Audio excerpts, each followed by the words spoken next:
नमस्कार, exam happy by Jharkhand channel में आपका स्वागत है। तो दोस्तों जुड़ चुका हूं मैं यहाँ पर झारखंड में होने वाली जेटेट परीक्षा की तैयारी को लेकर के। तो आपको हम बताते चले झारखंड में जो झारखंड शिक्षक पात्रता परीक्षा होने जा रही है, तो विज्ञापन निकलते के साथ ही आपको बाज़ार में बहुत सारे बाज़ारू किताब मिलेंगी और आप वहीं से लेकर के तैयारी करने लगते हैं, जिससे यहाँ पर बहुत कम प्रश्न आपको भिड़ते हैं और बहुत ज़्यादा मेहनत करने के बाद भी आप यहाँ पर सफलता नहीं प्राप्त कर पाते हैं। तो यदि आप झारखंड में होने वाले शिक्षक पात्रता परीक्षा में पास करना चाहते हैं, तो आपको यहाँ पर झारखंड में सरकारी स्कूलों में मिलने वाले जेसीईआरटी टेक्स्ट बुक पर आधारित सारे प्रश्न आपके एग्जाम में पूछे जाते हैं। और अभी झारखंड में जितना भी जेएसएससी एग्जाम ले रही है या जैक एग्जाम ले रही है, वह पाठ्य पुस्तक पर आधारित होता है। तो पाठ्य पुस्तक पर आधारित सारे प्रश्नों का नोट्स, पीडीएफ और यहाँ से जुड़ करके यदि आप तैयारी करते हैं तो 101% झारखंड में झारखंड शिक्षक पात्रता परीक्षा में आप पास कर सकते हैं। और यहाँ से सारे नोट्स को लेकर के पढ़ लेंगे, क्योंकि जेसीईआरटी के टेक्स्ट बुक पर आधारित सारे प्रश्न सभी सब्जेक्ट का बना हुआ है और साथ में यहाँ पर जो है आपको उसका ट्रिकी भी नोट्स दिया जा रहा है। तो यदि आप झारखंड में झारखंड शिक्षक पात्रता परीक्षा या झारखंड सहायक आचार्य परीक्षा किसी की भी तैयारी करना चाहते हैं, तो आप यहाँ पर जुड़े हुए जेसीईआरटी टेक्स्ट बुक के माध्यम से सारी तैयारी कर सकते हैं, सारे नोट्स ले सकते हैं। वो भी सिर्फ और सिर्फ एक पेपर की तैयारी 1000 रुपये में और दोनों पेपर की तैयारी 1500 रुपये में लाइफ टाइम के लिए करवाई जा रही है।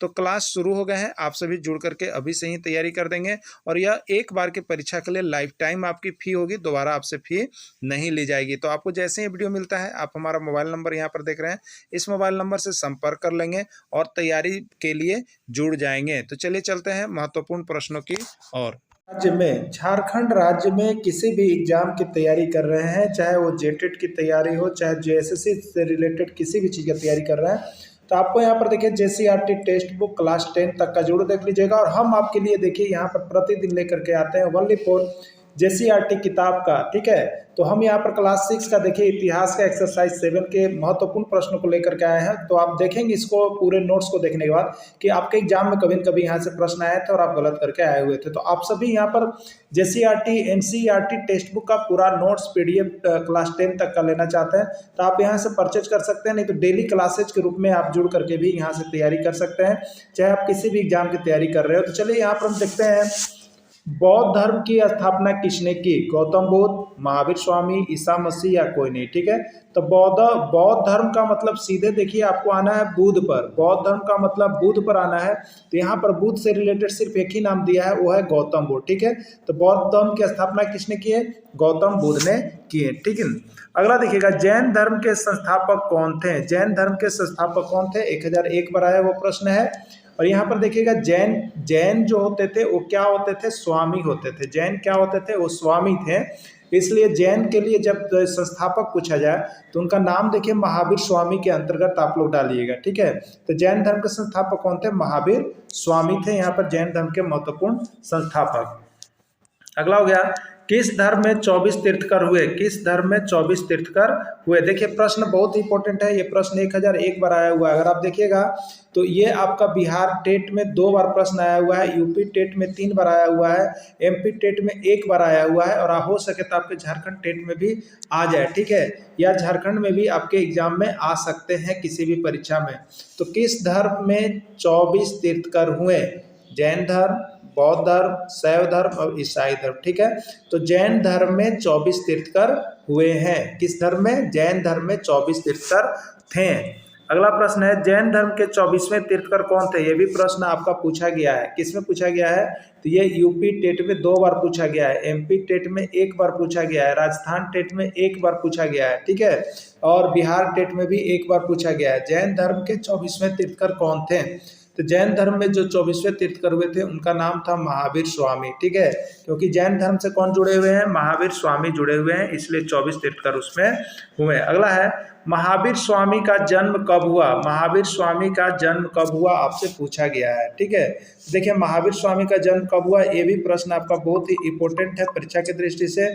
तो महावीर स्वामी का जो जन्म था, महावीर स्वामी का जन्म जो है वो कब हुआ? 536 ईस्वी पूर्व, 540 ईस्वी पूर्व, देखिए यहाँ 540 लिखा हुआ है, 576 ईस्वी पूर्व या कोई नहीं, ठीक है। देखिए महावीर जो स्वामी थे उनका जन्म जो है 540 ईस्वी पूर्व वज्जी साम्राज्य में, कुंडग्राम के राजा सिद्धार्थ ना और लिच्छवी राजकुमारी त्रिशला के यहाँ उनका जन्म हुआ था ना, त्रिशला के यहाँ जन्म हुआ था। ये सारा चीज़ें पूछा गया है और हो सके तो आपके एग्जाम में यहाँ पर जो झारखंड शिक्षक पात्रता परीक्षा होनी उसमें भी आ सकता है, तो आप सभी जरूर देख लेंगे। अब देखिएगा, महावीर स्वामी का जन्म कहाँ हुआ था? महावीर स्वामी का जन्म कहाँ हुआ था? कुंडग्राम, कुंडलवा, उत्तर प्रदेश या कोई नहीं, ठीक है। तो महावीर स्वामी का जन्म वजी साम्राज्य के कहाँ पर हुआ था? कुंडग्राम ना, और किसके यहाँ? तो सिद्धार्थ और उनकी माता नाम त्रिशला के यहाँ हुआ था। और ये वजी संत कहाँ है? आधुनिक बिहार में वैशाली के अंतर्गत आता है। तो महावीर स्वामी का जन्म जो है यहाँ कहाँ हुआ था? कुंडग्राम में हुआ था, वैशाली के निकट कुंदग्राम में हुआ था। महावीर के पिता का नाम क्या था? प्रियदास, प्रसन्नजीत, सिद्धार्थ या कोई नहीं। तभी हमने बताया महावीर के पिता का नाम, महावीर स्वामी के पिता का नाम जो था वो आपका था यहाँ पर सिद्धार्थ। क्या था? सिद्धार्थ था ना, उनके पिता का नाम सिद्धार्थ था। महावीर स्वामी के पिता का नाम सिद्धार्थ हुआ है। अगला है, महावीर के माता का नाम क्या था? प्रियंका, प्रियदर्शी, त्रिशला या सुप्रिया। तो महावीर के माता का नाम जो था वो त्रिशला था, वो लिच्छवी राजकुमारी त्रिशला थी, ठीक है। त्रिशला माता का नाम उनका होता है। महावीर के बचपन का नाम क्या था? सिद्धार्थ, वर्धमान, बौद्ध या कोई नहीं, ठीक है। तो महावीर के बचपन का नाम क्या था आपको? तो महावीर के बचपन का नाम जो था वो वर्धमान था, क्योंकि हम लोग उनको कहते हैं वर्धमान महावीर, वर्धमान महावीर। तो बचपन का नाम उनका वर्धमान हुआ करता था, बचपन का नाम उनका वर्धमान था। महावीर की पत्नी का नाम क्या था? त्रिशला, सुमित्रा, यशोदा या यशस्वी, ठीक है। तो महावीर की पत्नी का नाम जो था वो यशोदा था। महावीर की पत्नी का नाम यशोदा था, महावीर की पत्नी का नाम। ये भी प्रश्न आपके आए हुए हैं। महावीर की पुत्री का नाम क्या था? त्रिशला, यशोदा, सुमित्रा या प्रियदर्शना। तो महावीर से एक पुत्री हुई वो अनोजा प्रियदर्शना, ठीक है। तो उसका नाम प्रियदर्शना के रूप में यहाँ पर आया हुआ है। तो महावीर की पुत्री का नाम जो था वो यहाँ पर प्रियदर्शना था, ऐसे अनोजा प्रियदर्शना कहते हैं। महावीर को किस वृक्ष के नीचे कैवल्य ज्ञान प्राप्त हुआ? महावीर को ज्ञान जो प्राप्त हुआ तो उसको कैवल्य ज्ञान कहते थे। और किस वृक्ष के नीचे हुआ? साल वृक्ष, पीपल वृक्ष, बरगद वृक्ष या कोई नहीं। तो महावीर को हुआ था साल वृक्ष के नीचे और बुद्ध को हुआ था पीपल वृक्ष के नीचे। तो ये साल और पीपल याद रखिएगा। महावीर स्वामी थे और स्वामी में स है, उससे साल वृक्ष याद रख लीजिएगा, ठीक है। साल वृक्ष याद रख लीजिएगा। अगला है, महावीर को किस नदी के तट पर केवल ज्ञान प्राप्त हुआ? शंख नदी, रिजुपालका नदी, कोयल नदी या कोई नहीं, ठीक है। तो महावीर स्वामी को जो ज्ञान प्राप्त हुआ था वो रिजुपालका नदी के तट पर, यहाँ पर उनको कैवल्य ज्ञान की प्राप्ति हुई थी। रिजुपालका नदी, किस नदी? रिजुपालका नदी। महावीर ने किस भाषा में उपदेश दिए? महावीर ने किस भाषा में उपदेश दिए? प्राकृत भाषा, पाली भाषा, मगधी भाषा या अपभ्रंश भाषा। आप देख रहे हैं ये 6th क्लास का JCERT टेक्स्ट बुक आप पढ़ रहे हैं या कह लीजिए NCERT टेक्स्ट बुक। और देखिए क्या आपने परीक्षा दिया है, सब प्रश्न आपको भिड़े थे कि नहीं भिड़े थे, और सब आपके देखिए किससे यहाँ पर JCERT का आप 6th क्लास खोलिएगा, आपको यहाँ पर टोटल प्रश्न यही सब मिलने वाला है, ठीक है। तो आप सारे प्रश्न को लेकर के यहाँ से देख लीजिएगा। तो महावीर ने किस भाषा में उपदेश दिए थे?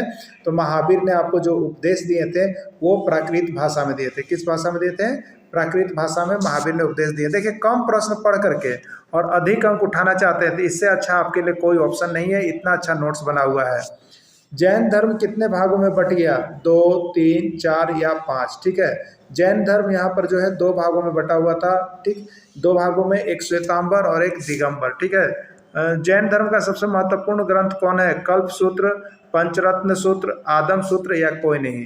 तो जैन धर्म का सबसे जो महत्वपूर्ण ग्रंथ है वो देखिए आपका है कल्प सूत्र। जैन धर्म का सबसे महत्वपूर्ण ग्रंथ कौन है? कल्प सूत्र आपका है। देखिए थोड़ा सा नोट्स आप देख लीजिएगा यहाँ पर जो आपके एग्जाम में महत्वपूर्ण हो सकते हैं और आए हुए हैं। तो बहुत बार पूछा गया है जैन मंदिर से रिलेटेड प्रश्न कि उड़ीसा के उदयगिरी पहाड़ी पर कौन सा मंदिर स्थित है? तो उड़ीसा की उदयगिरी पहाड़ी पर देखिए जैन मंदिर स्थित है। कर्नाटक स्थित श्रवणबेलगोला में भी आपका जैन मंदिर स्थित है। दिलवाड़ा स्थित माउंट आबू जो राजस्थान में है वो किस लिए प्रसिद्ध है? तो जैन मंदिर के लिए प्रसिद्ध है। तो यहाँ पर मंदिर से प्रश्न जब भी पूछा जाता है तो यहीं से आता है कि उड़ीसा के उदयगिरी को किस धर्म के मंदिर के लिए प्रसिद्ध है, तो जैन धर्म के लिए। कर्नाटक स्थित श्रवणबेलगोला, यह श्रवणबेलगोला जो है वो किस लिए प्रसिद्ध है, तो जैन मंदिर के लिए प्रसिद्ध है। दिलवाड़ा स्थित माउंट आबू जो राजस्थान में है, वो दिलवाड़ा का वो किस लिए प्रसिद्ध है, तो जैन मंदिर के लिए प्रसिद्ध है। और आपके झारखंड में भी एक मंदिर है जो जैन के लिए प्रसिद्ध है, उसके लिए प्रसिद्ध माना जाता है, वो है पारसनाथ। पारसनाथ किस लिए मंदिर है झारखंड में, पारसनाथ मंदिर, ये पारसनाथ जगह ये झारखंड में है, और ये किस लिए मंदिर है, तो जैन मंदिर के लिए प्रसिद्ध है। ठीक है, तो यहाँ पर जैन धर्म के लिए प्रसिद्ध है या पारसनाथ की पहाड़ी झारखंड में। जैन धर्म का एक महत्वपूर्ण तीर्थ स्थल पारसनाथ झारखंड के गिरिडीह जिले में स्थित है। बहुत बार ये प्रश्न पूछा गया है कि जैन धर्म का एक महत्वपूर्ण तीर्थ स्थल पारसनाथ झारखंड के किस जिले में है, तो पारसनाथ जो मंदिर है वो झारखंड के गिरिडीह जिले में स्थित है। पारसनाथ किस धर्म के लिए प्रसिद्ध है, तो जैन धर्म के लिए प्रसिद्ध है, याद रखिएगा, बहुत बार आया हुआ प्रश्न है। उसके बाद है ये पारसनाथ की जरूर तैयारी कर लेंगे, क्योंकि यदि आप झारखंड से रिलेटेड परीक्षा की तैयारी कर रहे हैं तो पारसनाथ से एक प्रश्न हमेशा खुल करके आता है और आपको एकदम याद कर लेना है। यह स्थल जैन धर्म के 23वें तीर्थकर पार्श्वनाथ से संबंधित है। यहाँ जो पारसनाथ में जो जैन मंदिर है वो किससे संबंधित है, तो जैन धर्म के 23वें तीर्थकर पार्श्वनाथ से संबंधित है। याद रखिएगा, जैन धर्म के 23वें तीर्थकर पार्श्वनाथ से संबंधित है।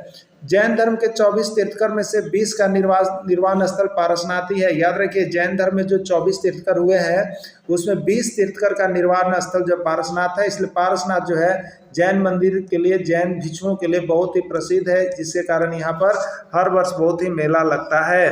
अब देखिए, जिस स्थल पर मंदिर निर्मित है झारखंड का, जो ये पारसनाथ मंदिर है, वो मंदिर जिस स्थल पर मंदिर निर्मित है उन्हें सम्मेद शिखर कहा जाता है। उन्हें क्या कहा जाता है, सम्मेद शिखर कहा जाता है।